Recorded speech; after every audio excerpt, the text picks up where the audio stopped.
അല്ലെങ്കിൽ രണ്ടാമത്തെ കാര്യം ഈ മദ്രസകളുടെ റെഗുലർ സ്റ്റഡീസ് നിർത്തലാക്കേണ്ടതാണ്. ശരിക്കും പറഞ്ഞു സ്വന്തം കുട്ടികളുടെ ഭാവി ഓർത്ത് നിർത്തലാക്കേണ്ടതാണ്. അസ്സലാമു അലൈക്കും വറഹ്മത്തുള്ളാഹി വബറകാതുഹു. പ്രിയമുള്ള സഹോദരങ്ങളെ, സുഹൃത്തുക്കളെ, ഉത്തർപ്രദേശിൽ യോഗി ആദിത്യനാഥിൻ്റെ സർക്കാർ അവിടെയുള്ള മദ്രസകൾ അടച്ചുപൂട്ടാനൊരുങ്ങി. ഹൈക്കോടതി അത് സ്റ്റേ ചെയ്യുകയും ചെയ്തു. അതുമായി ബന്ധപ്പെട്ട വാർത്തകളും ചർച്ചകളുമൊക്കെ നിങ്ങളിൽ പല ആളുകളും കേട്ട് കാണും. എക്കാലഘട്ടത്തിലും നമുക്കറിയാം മദ്രസകൾക്കെതിരെ സംഘപരിവാർ പല ആരോപണങ്ങളും ഉന്നയിക്കാറുണ്ട്. അതിൻ്റെ ഒരു ഭാഗമാണിതെല്ലാം. എന്നാൽ ഇതിനൊക്കെ വളം വെക്കുന്ന നിലക്കും ഇത്തരം സംഗതികളെ ന്യായീകരിക്കാനുമൊക്കെ കേരളത്തിലും പല സംഘപരിവാർ അനുകൂല ചർച്ചകളും നടക്കുകയുണ്ടായി. അതിൽപ്പെട്ട ഒരു ചർച്ച കഴിഞ്ഞ ദിവസം ശ്രദ്ധയിൽപ്പെടുകയുണ്ടായി. ഒരു സംഘപരിവാർ അനുകൂല ചാനലിലിരുന്നു കൊണ്ട് അഹമ്മദ് മാസ്റ്റർ എന്ന് പറയുന്ന ഒരു വ്യക്തി ഒരു അഭിമുഖം നൽകുന്നത് കണ്ടു. അതിലദ്ദേഹം പറയുന്നത് മദ്രസകൾ അടച്ചുപൂട്ടണമെന്നാണ്. മദ്രസകൾ അടച്ചുപൂട്ടാൻ വേണ്ടി അഹമ്മദ് മാസ്റ്റർ ഉന്നയിക്കുന്ന അതല്ലെങ്കിൽ അദ്ദേഹം മുന്നോട്ട് വെക്കുന്ന വാദങ്ങളാകട്ടെ ആരോപണങ്ങളാകട്ടെ ഒരു കഴമ്പുമില്ലാത്തതാണ്. എല്ലാം ബാലിശമായ വാദങ്ങളാണ്. യാഥാർത്ഥ്യങ്ങളുമായി അതിന് യാതൊരു ബന്ധവുമില്ല. ആ ഒരു അഭിമുഖം പൂർണ്ണമായും കേട്ടപ്പോൾ അതുമായി ബന്ധപ്പെട്ട് ചില പ്രതികരണങ്ങൾ അറിയിക്കണമെന്ന് തോന്നിയതുകൊണ്ടാണ് ഈ സന്ദർഭത്തിൽ നിങ്ങളുടെ മുമ്പിൽ വന്നത്. അതുകൊണ്ട് തന്നെ നമുക്ക് പരിശോധിക്കാം.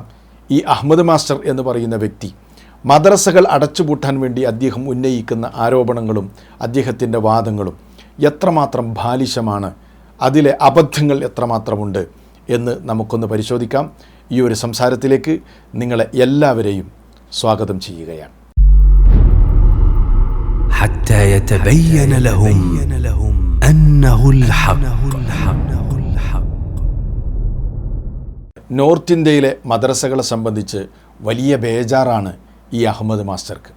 അവിടെയുള്ള മദ്രസകളൊന്നും കാര്യക്ഷമമല്ല എന്നും അങ്ങനെ അതിനെ സംബന്ധിച്ചൊക്കെ പല കാര്യങ്ങളും അദ്ദേഹത്തിൻ്റെ അഭിമുഖത്തിൽ അദ്ദേഹം പറയുന്നുണ്ട്. എന്നാൽ നോർത്ത് ഇന്ത്യയിലെ മനുഷ്യരുടെ അവസ്ഥ എന്താണ്? അവിടെ മനുഷ്യർക്ക് പലപ്പോഴും മനുഷ്യരായി ജീവിക്കാൻ പോലുമുള്ള സ്വാതന്ത്ര്യമില്ലാതെ, അത് മുസ്ലിമീങ്ങളുടെ കാര്യം മാത്രമല്ല, പല മതവിഭാഗങ്ങൾക്കും അതിനുള്ള സ്വാതന്ത്ര്യമില്ലാതെ, തല ഉയർത്താനുള്ള അവകാശം പോലുമില്ലാതെ തല ഉയർത്തുമ്പോഴേക്ക് അവരെ അടിച്ചമർത്തുന്ന ഗവൺമെൻറ്. അതിനെ സംബന്ധിച്ചൊന്നും അഹമ്മദ് മാസ്റ്റർക്ക് ഒന്നും പറയാനില്ല. അതിനെ സംബന്ധിച്ചൊന്നും ഒരു വേവലാതിയുമില്ല.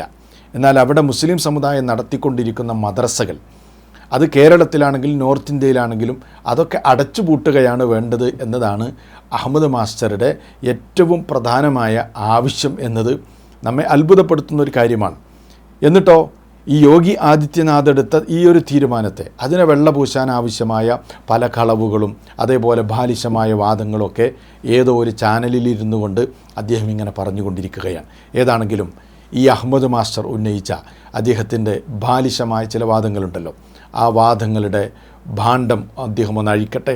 നമുക്ക് ഓരോന്നിന് കൃത്യമായ നിലക്ക് മറുപടി നൽകാം. അഹമ്മദ് മാസ്റ്റർ പറയട്ടെ. രാവിലെ 7 മുതൽ 9 വരെ അല്ലെങ്കിൽ 7:30 മുതൽ 9:30 വരെയാണ് ഈ മദ്രസകൾ പൊതുവെ നടക്കുന്നത്. അല്ലെങ്കിൽ കൂടി വന്ന ഒരു 2.5 മണിക്കൂർ ആണ് രാവിലെ. ഏർലി മോർണിംഗിൽ ഈ കുട്ടികൾ എണീറ്റ് സ്കൂളിലേക്ക് മദ്രസയിലേക്ക് പോകണം. പലപ്പോഴും കുട്ടികൾക്ക് നല്ല ഉറക്കം കിട്ടുന്നില്ല. മര്യാദക്ക് പ്രാഥമിക കൃത്യങ്ങൾ ചെയ്യാൻ സമയം കിട്ടില്ല, മര്യാദക്ക് കുളിക്കാൻ സമയം കിട്ടില്ല, ബ്രേക്ക്ഫാസ്റ്റ് നന്നായി നല്ല വിശന്നിട്ട് കഴിക്കാൻ സമയം കിട്ടില്ല, മര്യാദക്ക് കുളിക്കാനോ ഒന്നും രാവിലത്തെ ഒരു റിഫ്രഷ്മെൻ്റ് ഒരു സമയം കിട്ടില്ല. രാവിലെ തന്നെ കണ്ണ് തിരുമ്മിയിട്ട് അവർ മദ്രസയിലേക്ക് പോകും. ഇയാൾക്കുള്ള ആശങ്ക എന്താണ്? രാവിലെ കുട്ടികൾക്ക് ഉറങ്ങാൻ സമയം കിട്ടുന്നില്ല, ബ്രേക്ക്ഫാസ്റ്റ് കൃത്യമായി കഴിക്കാൻ കഴിയുന്നില്ല, കുളിക്കാൻ കഴിയുന്നില്ല എന്നൊക്കെയാണ് ഇയാളുടെ ആശങ്ക. എത്രമാത്രം ബാലിശമായ ആരോപണങ്ങളാണ് ഇദ്ദേഹം ഉന്നയിച്ചുകൊണ്ടിരിക്കുന്നത്. നമ്മളൊക്കെ വളരെ ചെറുപ്പത്തിൽ തന്നെ, നിങ്ങളിൽ പല ആളുകൾ ഓർക്കുന്നുണ്ടാവും, പ്രത്യേകിച്ച് പ്രായം ചെന്നവർക്കൊക്കെ, അവരൊക്കെ വളരെ ചെറുപ്പത്തിൽ തന്നെ സ്കൂളിൽ നിന്ന് പഠിച്ച ഒരു പദ്യമുണ്ട്. എന്താണ് ആ പദ്യം? പുലരും മുമ്പ് ഉണരേണം, ഉണർന്നാൽ എഴുന്നേറ്റിടണം, ഇരുന്നാൽ കണ്ണടച്ചുള്ളിൽ പര ദൈവത്തെ ഓർക്കണം. അതായത് പുലരും മുമ്പ് ഉണരണം എന്നാണ്, നേരത്തെ ഉണരണം എന്നാണ്. നമ്മളൊക്കെ ചെറുപ്പത്തിൽ തന്നെ പഠിച്ചൊരു കാര്യമാണ്. എല്ലാവരും പറയുന്നൊരു സംഗതിയാണ് നേരത്തെ ഉണരണം. മുസ്ലിം സമുദായത്തിലെ കുട്ടികൾ എന്ന് പറയുന്നത് അവർ നേരത്തെ ഉറങ്ങും. നേരത്തെ ഉറങ്ങലും ശാസ്ത്രീയമായി നല്ല കാര്യമാണ്, ഞാൻ പറയേണ്ട കാര്യമില്ല. നേരത്തെ ഉറങ്ങും, എന്നിട്ട് നേരത്തെ ഉണരും. പ്രഭാത നമസ്കാരം കഴിഞ്ഞ് അതേപോലെ അവർക്ക് ആവശ്യമായ പ്രാഥമികമായ ആവശ്യങ്ങളൊക്കെ നിർവഹിച്ച് ഫ്രഷ് മൈൻഡോടുകൂടെ മദ്രസയിൽ പോയി അവർക്ക് ജീവിതത്തിന് ആവശ്യമായ പല പ്രധാനമായ കാര്യങ്ങളും അവർ പഠിക്കും. അത് മാനവിക ബോധത്തിനൊന്നും എതിരല്ല ഈ മാസ്റ്റർ പറയുന്നത് പോലെ, മറിച്ച് മാനവിക ബോധമുണ്ടാക്കുന്ന പാഠഭാഗങ്ങളാണ് അവർക്ക് പഠിപ്പിച്ചു കൊടുക്കുന്നത്. മനുഷ്യരെ സ്നേഹിക്കണം, കരുണ ചെയ്യണം, അയൽവാസിക്ക് നന്മ ചെയ്യണം, പച്ചക്കരലുള്ള ഏതൊരു വസ്തുവിനാണെങ്കിലും നന്മ ചെയ്താൽ അത് പുണ്യമാണ്, എല്ലാവരെയും സ്നേഹിക്കണം. ഇങ്ങനെയുള്ള മാനവിക മൂല്യങ്ങളാണ് മദ്രസയിൽ പഠിപ്പിക്കുന്നത്. അതേപോലെ ഒരു മനുഷ്യന് അവൻ്റെ ഈ ഭൗതിക ജീവിതത്തിൻ്റെ എല്ലാ മേഖലകളിലും പാലിച്ച് ജീവിക്കാൻ ആവശ്യമായ മൂല്യങ്ങളാണ് ശരിക്കും മദ്രസയിൽ പഠിപ്പിച്ചു കൊടുക്കുന്നത്. അത് ഫ്രഷ് മൈൻഡിൽ തന്നെ പോയി പഠിച്ച് അത് കൃത്യമായി ജീവിതത്തിൽ പകർത്തി മുന്നോട്ട് പോകുന്നവരാണ് മുസ്ലിം സമുദായത്തിലെ കുട്ടികൾ. അതിന് മുസ്ലിം സമുദായത്തിനില്ലാത്ത ഒരാശങ്ക എന്തിനാണ് ഈ അഹമ്മദ് മാസ്റ്റർക്ക്? പ്രഭാത സമയം എന്ന് പറയുന്നത് വളരെ പ്രധാനപ്പെട്ട സമയമാണ്. ഇതൊന്നും മനസ്സിലാകാത്ത ഇയാളെപ്പോലെയുള്ള മടിയന്മാരായ ആളുകൾ ഒരുപക്ഷെ രാവിലെ കിടന്നുറങ്ങായിരിക്കും. പക്ഷേ മുസ്ലിം സമുദായത്തിലെ കുട്ടികൾ അങ്ങനെയല്ല, രാവിലെ കിടന്നുറങ്ങല്ല, അത് പ്രധാനപ്പെട്ട സമയമാണ്. അത് മുസ്ലിമീങ്ങൾക്ക് മാത്രമല്ല, ഈ രാവിലെ എന്ന് പറയുന്ന അതല്ലെങ്കിൽ പ്രഭാത സമയത്തിൻ്റെ പ്രാധാന്യം മനസ്സിലാക്കിയ മതവിഭാഗങ്ങളൊക്കെ അതിനെ നല്ല കാര്യങ്ങൾക്ക് ഉപയോഗപ്പെടുത്താറാണ് പതിവ്. ഇപ്പോൾ ശാസ്ത്രീയമായി തന്നെ നമ്മൾ പറയുകയാണെങ്കിൽ ഏറ്റവും കൂടുതൽ പ്രകാശ സംശ്ലേഷണം നടക്കുന്നൊരു സമയമാണ് പ്രഭാത സമയം എന്ന് പറയുന്നത്. ആ സമയത്ത് ഉണർന്നിരിക്കുകയും അതേപോലെ തന്നെ പഠിക്കുകയും പഠിക്കാനാവശ്യമുള്ള കാര്യങ്ങൾ അത്തരം സംഗതികളൊക്കെ ചെയ്യുക. അതേപോലെ മതവിഭാഗങ്ങൾ അവരൊക്കെ വളരെ ഭക്തിപൂർവ്വം ആരാധനകൾ നിർവഹിക്കുക, അതിനുവേണ്ടി തിരഞ്ഞെടുക്കുക. പഴയകാലത്ത് സന്യാസിമാർ അതേപോലെ തന്നെ മതാചാര്യന്മാരൊക്കെ പ്രാധാന്യമായി കണ്ടൊരു സമയമാണ്. ഇസ്ലാമിനെ സംബന്ധിച്ചിടത്തോളം അനുഗ്രഹീത ഒരു സമയം കൂടിയാണ് ഈ പ്രഭാത സമയം എന്ന് പറയുന്നത്. അപ്പോൾ അത് നന്മയ്ക്ക് വേണ്ടി ഉപയോഗപ്പെടുത്തുക എന്നുള്ളതാണ് ഇസ്ലാമിൻ്റെ കാഴ്ചപ്പാട്. അതുകൊണ്ട് ആ നിലക്കാണ് മുസ്ലിമീങ്ങൾ ഇതിനെ ഈ ഒരു സമയത്ത് ഉപയോഗപ്പെടുത്തുന്നത്. അത് ശാസ്ത്രീയമായിട്ടാണെങ്കിലും അല്ലാതെയൊക്കെ ആണെങ്കിലും മതപരമായിട്ടാണെങ്കിലും ഒക്കെ പ്രധാനപ്പെട്ടൊരു സമയമാണ്. അത് മടിയന്മാർ കടന്നുറങ്ങാൻ ഉപയോഗിക്കുന്ന സമയമാണ്. പക്ഷേ കൃത്യമായി അതിനെ ഉപയോഗപ്പെടുത്തുന്ന ആളുകൾ അതിനെ നല്ല രൂപത്തിൽ ഉപയോഗപ്പെടുത്താൻ പറ്റുന്നൊരു സമയമാണ്. അതുകൊണ്ട് ഈ മാസ്റ്ററോട് എനിക്ക് പറയാനുള്ളത്, ഈ രൂപത്തിലുള്ള മണ്ടത്തരമൊന്നും നിങ്ങൾ ഇതേപോലെ പൊതുജനങ്ങളുടെ മുമ്പിൽ വന്ന് പറയരുത് എന്ന് മാത്രമാണ് അതിനെ സംബന്ധിച്ച് എനിക്ക് വളരെ ചുരുങ്ങിയ നിലക്ക് പറയാനുള്ളത്. ഏതാണെങ്കിലും മാഷ് തുടരട്ടെ. പൊതുവിദ്യാഭ്യാസത്തെ, കുട്ടികളുടെ പൊതുവിദ്യാഭ്യാസ നിലവാരത്തെ, അവർക്ക് ഹോംവർക്ക് ചെയ്യാനുള്ള സമയത്തെ, പഠിക്കാനുള്ള സമയത്തെ, കോൺസെൻട്രേഷൻ, അതിനേക്കാളൊക്കെ ഈ പാഠഭാഗങ്ങളിൽ കോൺസെൻട്രേറ്റ് ചെയ്യാനുള്ള സമയത്തെ ഇത് ബാധിക്കുന്നുണ്ട്. പിന്നെന്താണ് ഇദ്ദേഹം പറയുന്നത്? മദ്രസ വിദ്യാഭ്യാസം പൊതുവിദ്യാഭ്യാസത്തിൻ്റെ നിലവാരത്തെ ബാധിക്കുന്നു എന്നാണ്. ഇതും ബാലിശമായ ഒരു വാദമാണ്, യാഥാർത്ഥ്യവുമായി യാതൊരു ബന്ധവുമില്ലാത്ത കാര്യമാണ്. അപ്പോൾ നിങ്ങൾ നോക്കൂ, ഇദ്ദേഹത്തിൻ്റെ ഈ അഭിമുഖം മുഴുവൻ ഞാൻ കേട്ടപ്പോൾ ഇദ്ദേഹം തന്നെ ഇദ്ദേഹത്തിൻ്റെ ഈ അഭിമുഖത്തിൽ പറയുന്നൊരു കാര്യമുണ്ട്. ഞങ്ങളൊക്കെ മദ്രസയിൽ പഠിച്ചവരാണ്, ഞങ്ങളുടെ കുട്ടികളൊക്കെ മദ്രസയിൽ പഠിച്ച ആളുകളാണ്, അല്ലെങ്കിൽ അങ്ങനെ കുട്ടികളൊക്കെ മദ്രസയിൽ അയച്ചിട്ടുണ്ട് എന്ന ഒരു ഭാഗം ഇയാൾ പറയുന്നുണ്ട്. ഈ മദ്രസയിൽ പഠിപ്പിക്കുന്ന പാഠഭാഗങ്ങൾ, ആകെ പഠിപ്പിക്കുന്ന മണിക്കൂറുകൾ ഞാൻ നോക്കുമ്പോൾ ഈ മൊത്തം ഒരു കൊല്ലം ഒരു കുട്ടിയെ മദ്രസയിൽ പഠിപ്പിക്കും. ഞങ്ങളൊക്കെ അത് കടന്നു വന്നവരാണല്ലോ, ഞങ്ങളുടെ മക്കൾ പഠിക്കുന്നതും ഇതൊക്കെ തന്നെയാണ്. ഞാൻ ഈ അഹമ്മദ് മാസ്റ്ററോട് ചോദിക്കട്ടെ, നിങ്ങളൊക്കെ മദ്രസയിൽ പഠിച്ച ആളുകളാണല്ലോ, എന്നിട്ട് അത് നിങ്ങളുടെ പൊതുവിദ്യാഭ്യാസത്തെ എങ്ങനെയാണ് ബാധിച്ചത്? ഏതെങ്കിലും നിലക്ക് മദ്രസ വിദ്യാഭ്യാസം നിങ്ങളുടെ പൊതുവിദ്യാഭ്യാസത്തെ തകർത്തിട്ടുണ്ടോ? ഉണ്ടെങ്കിൽ നിങ്ങളത് പറ. അതിൻ്റെ ഉദാഹരണം നിങ്ങൾ തന്നെയാണല്ലോ. എന്തിനാണിങ്ങനെ ഒരു സംവിധാനത്തിനെതിരെ ഏതെങ്കിലും നിലക്കുള്ള ആരോപണങ്ങൾ ഉന്നയിക്കണമെങ്കിൽ അത് വസ്തുനിഷ്ഠമാകണ്ടേ? എന്തെങ്കിലും വിളിച്ചു പറഞ്ഞാൽ പറ്റുമോ? നിങ്ങൾ ഈ പറഞ്ഞത് വസ്തുനിഷ്ഠമാണ്. എത്രയോ ലക്ഷക്കണക്കിന് മുസ്ലിം വിദ്യാർത്ഥികൾ മദ്രസകളിൽ പഠിച്ചിട്ട് അവർ ഭൗതിക വിദ്യാഭ്യാസം നേടുന്നില്ലേ? ഉന്നതമായ വിദ്യാഭ്യാസം നേടിയ എത്രയെത്ര ഉദാഹരണങ്ങളുണ്ട് മദ്രസയിൽ പഠിച്ച വിദ്യാർത്ഥികൾ തന്നെ. ഇപ്പോൾ ഇന്ന് ആകെയുള്ള പ്രശ്നം എന്താണെന്ന് ചോദിച്ചാൽ, മുസ്ലിം സമുദായത്തിൻ്റെ വിജ്ഞാന രംഗത്ത് അതല്ലെങ്കിൽ പഠനരംഗത്ത് അവരുടെ മുന്നേറ്റത്തിൽ വിറളി പൂണ്ടിരിക്കുകയാണ് ആൾക്കാർ. മലപ്പുറത്ത് നിന്ന് വിജയിക്കുന്ന കുട്ടികൾ കോപ്പി അടിച്ചിട്ടാണ് വിജയിക്കുന്നത് എന്ന് വരെ പറയാൻ ചില നേതാക്കന്മാരെ പ്രേരിപ്പിച്ചു, ജീവിച്ചിരിക്കുന്ന ചില നേതാക്കന്മാർ. അതാണ് അവസ്ഥ. അവരൊക്കെ മദ്രസയിൽ പഠിച്ചിട്ട് തന്നെയാണ് ഈ നിലക്കുള്ള വിദ്യാഭ്യാസമൊക്കെ നേടുന്നത്. മദ്രസയിൽ പഠിച്ച ആളുകൾ ഉന്നത വിദ്യാഭ്യാസം നേടിയതിൻ്റെ എത്ര ഉദാഹരണങ്ങൾ നിങ്ങൾക്ക് വേണമെങ്കിൽ ഞാൻ നിരത്താം. അപ്പോൾ അതൊക്കെ ബാലിശമാണ് എന്നേ അതിനെക്കുറിച്ച് പറയാനുള്ളൂ. ഒരിക്കലും മദ്രസ വിദ്യാഭ്യാസം പൊതുവിദ്യാഭ്യാസത്തെ ബാധിക്കുന്നില്ല. ഏതാണെങ്കിലും അഹമ്മദ് മാസ്റ്റർ തുടരട്ടെ. ഇനി മദ്രസയിലെ രണ്ടാമത്തെ കാര്യം, ഒന്ന് അത് പൊതുവിദ്യാഭ്യാസത്തിൻ്റെ ക്വാളിറ്റിയെ ബാധിക്കുന്നുണ്ട്, ഒന്നാമത്തെ കാര്യം. രണ്ടാമത്തെ നമ്മുടെ മദ്രസ വിദ്യാഭ്യാസം ഉണ്ടാക്കുന്നൊരു കാര്യം അതിൻ്റെ സിലബസും ആയിട്ട് ബന്ധപ്പെട്ടതാണ്. അതിൻ്റെ സിലബസ് കുട്ടിയുടെ മനോനിലയും മാനസികാവസ്ഥയും മാനസിക വളർച്ചയുമായിട്ട് ബന്ധമേ ഇല്ല. അത് വളരെ പ്രധാനപ്പെട്ട ഒരു കാര്യമാണ്. ഇപ്പോൾ മാനസിക വളർച്ചയായിട്ട് ബന്ധമില്ല എന്ന് പറഞ്ഞാൽ മദ്രസയിൽ ഇപ്പോൾ പരമാവധി ഒരു കുട്ടി പഠിക്കുന്ന ഒരു പ്രായം എന്ന് പറഞ്ഞാൽ 5 വയസ്സാകുമ്പോൾ കൊണ്ടുപോയിട്ട് ഒരു ജീവിതകാലത്തിന് വേണ്ട മതം മുഴുവനും അടുത്ത 5 കൊല്ലം കൊണ്ട് പഠിക്കുക. അതെപ്പോൾ പഠിക്കണം? രാവിലെ ഈ 2 മണിക്കൂർ കൊണ്ട് പഠിക്കണം. ആ കുട്ടിക്ക് ആ പ്രായത്തിൽ മനസ്സിലാകാത്ത ഒരുപാട് കാര്യങ്ങൾ പഠിക്കും. ഇപ്പോൾ ഉദാഹരണത്തിന് സാറ് ഇപ്പോൾ ഞങ്ങൾ പഠിക്കുന്ന ഒരു ഇപ്പോൾ പഠിക്കുന്ന മതകാര്യങ്ങളൊക്കെയാണ്. എങ്ങനെ നിസ്കരിക്കണം എന്ന്, എന്തൊക്കെയാണ് ഇസ്ലാമിൻ്റെ അടിസ്ഥാന വിശ്വാസങ്ങൾ, ഇസ്ലാമിൻ്റെ അടിസ്ഥാന ആരാധനാമുറകൾ എന്തൊക്കെയാണ്, അതെങ്ങനെ ചെയ്യണം തുടങ്ങിയ കാര്യങ്ങൾ, എങ്ങനെയാണ് വിധി വിലക്കുകൾ എന്തൊക്കെയാണ്, ജീവിതത്തിൽ ഡോൺസ് അങ്ങനെ ഉണ്ടല്ലോ, ഡൂസ് ആൻഡ് ഡോൺസ്, എന്ത് പാടുണ്ട് എന്ത് പാടില്ല, എന്തൊക്കെ ഹറാമാണ് എന്തൊക്കെ ഹലാലാണ്, ഇങ്ങനെയുള്ള കാര്യങ്ങളൊക്കെയാണ് പഠിക്കുന്നത്. ഇതിനിടയിൽ ഈ 2ാം ക്ലാസ്സിലൊക്കെ പഠിക്കുന്ന കുട്ടിയെ പഠിപ്പിക്കും, നിങ്ങൾക്ക് ഹൈല് വന്നാൽ കുളിക്കേണ്ടത് എങ്ങനെയാണ്, നിഫാസ് വന്നാൽ കുളിക്കേണ്ടത്. എന്താ മനസ്സിലായത്? ഇല്ല. ഹൈല് എന്ന് പറഞ്ഞാൽ ആർത്തവം എന്ന് മലയാളത്തിൽ പറഞ്ഞു കൊടുത്താൽ പോലും ആ കുട്ടിക്ക് മനസ്സിലാവില്ല ഈ പ്രായത്തിൽ. ഇതൊരു കൗമാരക്കാരെയൊക്കെ പഠിപ്പിക്കേണ്ട ഒരു കാര്യമാണല്ലോ. ഇങ്ങനെ പഠിപ്പിക്കും. നിഫാസ് പറഞ്ഞാൽ എന്താണെന്നറിയോ? പ്രസവാനന്തര ബ്ലീഡിങ് ഉണ്ടല്ലോ, അതൊക്കെ 2ാം ക്ലാസ്സിൽ പഠിപ്പിക്കും. ആ ചെറിയ ക്ലാസ്സുകളിൽ പഠിപ്പിക്കും എന്നാണ് ഇപ്പോൾ അദ്ദേഹം പറഞ്ഞത്. മദ്രസയിലുള്ള സിലബസ് കുട്ടികളുടെ മാനസികാവസ്ഥയുമായി യാതൊരു ബന്ധവുമില്ല എന്നാണ്. ഇതും യാഥാർത്ഥ്യവുമായി ഒരു ബന്ധവുമില്ലാത്തതാണ്. ഒന്നാമതായി ഞാൻ സൂചിപ്പിക്കാൻ ആഗ്രഹിക്കുന്ന ഒരു കാര്യം, മതത്തിൻ്റെ വിഷയങ്ങൾ എന്തൊക്കെയാണത് കുട്ടികളെ പഠിപ്പിക്കേണ്ടത്, എന്തൊക്കെ പഠിപ്പിക്കാതിരിക്കണം, അത് തീരുമാനിക്കുന്നത് മതത്തിൽ അവഗാഹമായി ഇൽമ് നേടിയ, അറിവ് നേടിയ പണ്ഡിതന്മാരാണ് കുട്ടികളെ പഠിപ്പിക്കാൻ ആവശ്യമായ സിലബസ് തയ്യാറാക്കുന്നത്. അത് മതവുമായി ബന്ധപ്പെട്ട ആളുകൾ തീരുമാനിക്കും. അതല്ലാതെ കുട്ടികൾ എന്ത് പഠിപ്പിക്കണം പഠിപ്പിക്കണ്ട എന്ന് മതത്തെ നിഷേധിക്കുകയും യുക്തിവാദികളായി തീരുകയും അതേപോലെ മതത്തെ തന്നെ തള്ളിപ്പറയുകയും ചെയ്യുന്ന ആളുകളല്ല അത് തീരുമാനിക്കേണ്ടത് എന്ന് ഈ സന്ദർഭത്തിൽ ഓർമ്മപ്പെടുത്താൻ ആഗ്രഹിക്കുകയാണ്. ഇത്തരം വിഷയങ്ങൾക്കൊക്കെ ഇസ്ലാമിൽ കൃത്യമായ ഒരു ഗൈഡ് ലൈൻസ് ഉണ്ട് എന്ന കാര്യം അഹമ്മദ് മാസ്റ്ററോട് പറയാൻ ഞാൻ ഈ സന്ദർഭം ഉപയോഗപ്പെടുത്തുകയാണ്. ഇനിയോ എന്താണ് സത്യത്തിൽ സംഭവിക്കുന്നത്? ഇയാൾ പറഞ്ഞതുപോലെ ഹൈലും നിഫാസും ഒക്കെയാണോ 2ാം ക്ലാസ്സിൽ പഠിക്കുന്ന വിദ്യാർത്ഥികൾക്ക് പഠിപ്പിച്ചു കൊടുക്കുന്നത്?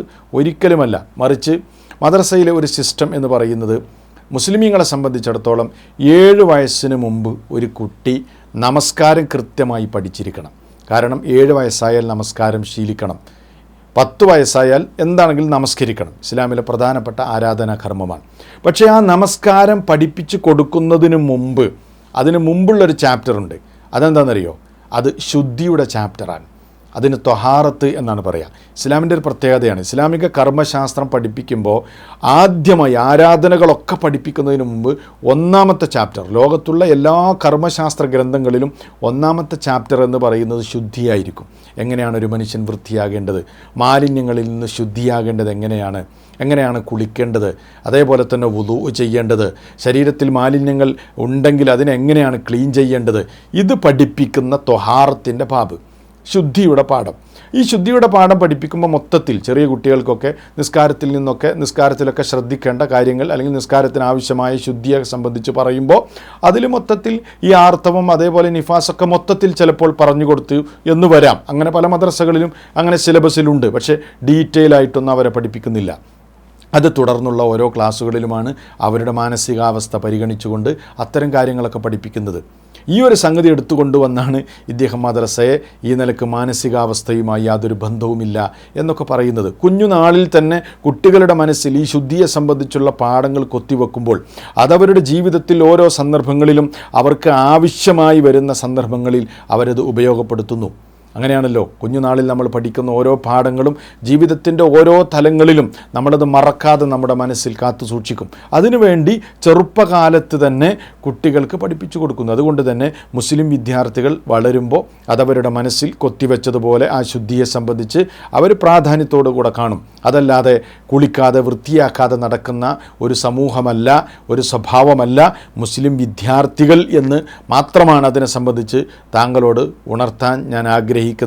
പിന്നെ നിങ്ങളെപ്പോലുള്ള ആളുകളെ സംബന്ധിച്ചിടത്തോളം എങ്ങോട്ടാണ് ഈ ജീവിതയാത്ര എന്നുപോലും അറിയാതെ ഇങ്ങനെ സഞ്ചരിച്ചുകൊണ്ടിരിക്കുകയാണ്. അത്തരം ആളുകളെ സംബന്ധിച്ചിടത്തോളം അവർക്ക് അവരുടെ യുക്തിക്ക് തോന്നുന്ന കാര്യങ്ങളൊക്കെ അവർ പറയും, അത് വിമർശനമായി ഉന്നയിക്കും, പരിഹസിക്കും, അത്രയേ ഉള്ളൂ. അതല്ലാതെ ഇതിലൊന്നും യാതൊരു യാഥാർത്ഥ്യവുമില്ല എന്നതാണ് വസ്തുത. ഏതാണെങ്കിലും അദ്ദേഹം തുടർന്ന് പറയട്ടെ. ഈ നമ്മുടെ മാനവിക ബോധത്തെ, നമ്മുടെ ശാസ്ത്രീയ ചിന്തയെ ഒക്കെ ബാധിക്കുന്ന തരത്തിലുള്ള വിദ്യാഭ്യാസത്തിൻ്റെ ബോധം ആ ചെറിയ പ്രായത്തിൽ കുട്ടികളുടെ മനസ്സിലിട്ട് കൊടുക്കുന്നുണ്ട്. അതിപ്പോൾ ഒരു ഉദാഹരണത്തിന് ഞാൻ പറഞ്ഞു കഴിഞ്ഞാൽ, ഇപ്പോൾ ഈ പറഞ്ഞ ശാസ്ത്രീയ ചിന്തയുടെ പ്രശ്നമുണ്ട്. ഇപ്പോൾ പരിണാമ സിദ്ധാന്തം എന്ന് പറയുന്ന ഒന്ന് മദ്രസയിൽ പഠിച്ചു പോയൊരു കുട്ടിക്ക് മനസ്സിലാവില്ല എന്ന് മാത്രമല്ല, പലപ്പോഴും വളരെ കണ്ണിങ് ആയിട്ടുള്ള, വളരെ ഈ അധ്യാപകർ നിങ്ങൾ സ്കൂളിൽ പോകുമ്പോൾ കുരങ്ങന്മാരിൽ നിന്നാണ് മനുഷ്യനുണ്ടായതെന്ന് പഠിക്കും, അതൊന്നും നമുക്ക് പറഞ്ഞതല്ല എന്ന് പഠിപ്പിച്ചു കൊടുക്കുന്നവരുണ്ട്. ആ കുട്ടിയുടെ മനസ്സിൽ ആ വൈരുദ്ധ്യം കിടക്കും. എന്താണ് പറഞ്ഞത്? ശാസ്ത്രീയ ബോധത്തെ ബാധിക്കും. എന്നിട്ട് ഈ മാഷ് വലിയ ശാസ്ത്രബോധമായി അവതരിപ്പിച്ചത് എന്താണ്? പരിണാമവാദം. 100 കൊല്ലങ്ങൾക്ക് മുമ്പുള്ള ഒരു അന്ധവിശ്വാസത്തെയാണ് ഇദ്ദേഹം വലിയ ശാസ്ത്രബോധമായി അവതരിപ്പിക്കുന്നത്. ആധുനിക ശാസ്ത്രം തന്നെ ഈ പരിണാമവാദം പോലെ, ഡാർവിനിസം പോലെയുള്ള സംഗതികളെ ചവറ്റുകൊട്ടയിലേക്ക് എറിഞ്ഞതൊന്നും ഈ പണ്ഡിതൻ അറിഞ്ഞിട്ടില്ല എന്നാണ് തോന്നുന്നത്. ഇയാൾ വലിയ ശാസ്ത്രബോധമായി അവതരിപ്പിക്കുകയാണ്. ഇതുവരെ തെളിവുദ്ധരിക്കാൻ കഴിയാത്ത, അല്ലെങ്കിൽ ഡാർവിനിസം എന്ന സംഗതി അത് തെളിയിക്കപ്പെടണം. പരിണാമവാദികൾക്ക് പോലും ഇന്നേ വരെ അത് തെളിയിക്കാൻ കഴിഞ്ഞിട്ടില്ല. ഇസ്ലാമിനെ സംബന്ധിച്ചിടത്തോളം ഇസ്ലാം മനുഷ്യരോട് പറയുന്നത്, ലോകത്തോട് പറയുന്നത്, മനുഷ്യൻ എന്ന് പറഞ്ഞാൽ അവനൊരു സവിശേഷ സൃഷ്ടിയാണ് എന്നാണ്. എന്നാൽ ഈ പരിണാമവാദികളെ സംബന്ധിച്ച് അവർക്ക് പോലും ഇതിനൊരു കൃത്യമായ തെളിവ് ലോകത്തിന് നൽകാൻ കഴിഞ്ഞിട്ടില്ല. പിന്നെ എന്തുകൊണ്ടാണ് ഇതിനെ ഇങ്ങനെ ന്യായീകരിച്ച് പലരും പോകുന്നത്? ഇതിന് തെളിവില്ലാതെ ഇരുന്നിട്ടും ഇതിനെ കൊണ്ടു നടക്കുന്നത് എന്താണ്? ഇതിനെ തള്ളിപ്പറഞ്ഞാൽ പിന്നെ ഈ ലോകത്തിനൊരു സൃഷ്ടാവുണ്ട് എന്ന സംഗതി അംഗീകരിക്കേണ്ടി വരും. അത് അംഗീകരിക്കാൻ പ്രയാസമുള്ളത് കൊണ്ടാണ് ഈ തെളിയിക്കപ്പെടാത്ത സംഗതി, ഈ അന്ധവിശ്വാസവുമായിട്ട് ഇത്തരം ആളുകൾ ഇപ്പോഴും മുന്നോട്ട് പോയിക്കൊണ്ടിരിക്കുന്നത്. അപ്പോൾ വലിയൊരു ശാസ്ത്രബോധമായി ഇദ്ദേഹം പറയാണ് പരിണാമവാദം. അപ്പോൾ അത് മദ്രസയിൽ പഠിച്ചതും സ്കൂളിൽ പഠിക്കുന്നതും തമ്മിൽ വൈരുദ്ധ്യമുണ്ട് എന്നാണ് ഇയാൾ പറഞ്ഞു വെക്കുന്നത്. മാഷേ, ഒരു ശാസ്ത്രബോധത്തെക്കുറിച്ച് പറയുമ്പോൾ അത് ഒരു പ്രൂവ് ചെയ്തൊരു സംഗതിയെങ്കിലും നിങ്ങൾ ജനങ്ങളോട് പറയണ്ടേ? എന്തെങ്കിലും ഇതേപോലെയുള്ള ഒരു അന്ധവിശ്വാസമാണോ ജനങ്ങളോട് പറയേണ്ടത്? അപ്പോൾ ഈ പറയുന്നതിലൊന്നും യാതൊരു അർത്ഥവുമില്ല.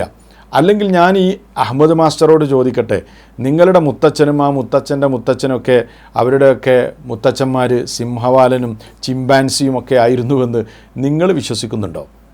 അപ്പോൾ വെറുതെ എന്തെങ്കിലും പറയാൻ. അപ്പോൾ ഇദ്ദേഹത്തിൻ്റെ സംസാരം, ഇദ്ദേഹത്തിൻ്റെ അഭിമുഖം എന്ന് പറയുന്ന ഈ സംഗതി, അത് തുടക്കം മുതൽ അവസാനം വരെ കേട്ടപ്പോൾ എനിക്ക് മനസ്സിലായത് ഇദ്ദേഹം ഒരുപാട് കാര്യങ്ങൾ പറയുന്നുണ്ട്, പക്ഷെ ഒന്നും ഒരു യാഥാർത്ഥ്യവുമായി ബന്ധമില്ലാത്ത, തികച്ചും ഇസ്ലാമിക വിരുദ്ധ ശക്തികൾ പലപ്പോഴും ഉന്നയിക്കാറുള്ള ആരോപണങ്ങൾക്ക് വളം വെക്കുകയും അതിനെ ഒന്നുകൂടെ സപ്പോർട്ട് ചെയ്യുകയും അത്തരം സംഗതികൾക്ക് ഒന്നുകൂടെ വളം വെച്ച് കൊടുക്കുന്ന നിലക്കുള്ള ഒരു സംസാരം നടത്തുക എന്നതല്ലാതെ അതിലുപരി കാര്യമായ ഒന്നും തന്നെ മദ്രസ അടച്ചുപൂട്ടണം എന്ന് മുറവിളി കൂട്ടാൻ വേണ്ടി ഇദ്ദേഹം പറയുന്നു എന്നതല്ലാതെ അതിനാവശ്യമായ കാര്യങ്ങളൊന്നും പറഞ്ഞിട്ടില്ല. പറഞ്ഞ കാര്യങ്ങൾ യാഥാർത്ഥ്യവുമായി യാതൊരു ബന്ധവുമില്ലാത്തതാണ് എന്നീ സന്ദർഭത്തിൽ ഞാൻ സൂചിപ്പിക്കാൻ ആഗ്രഹിക്കുകയാണ്. ഇത്തരം കാര്യങ്ങളാണ് ഇതുമായി ബന്ധപ്പെട്ട് പറയാനുള്ളത്. ഇനി ആവശ്യമെങ്കിൽ നമുക്ക് തുടർന്ന് മറ്റുള്ള കാര്യങ്ങൾ വിശദീകരിക്കാം.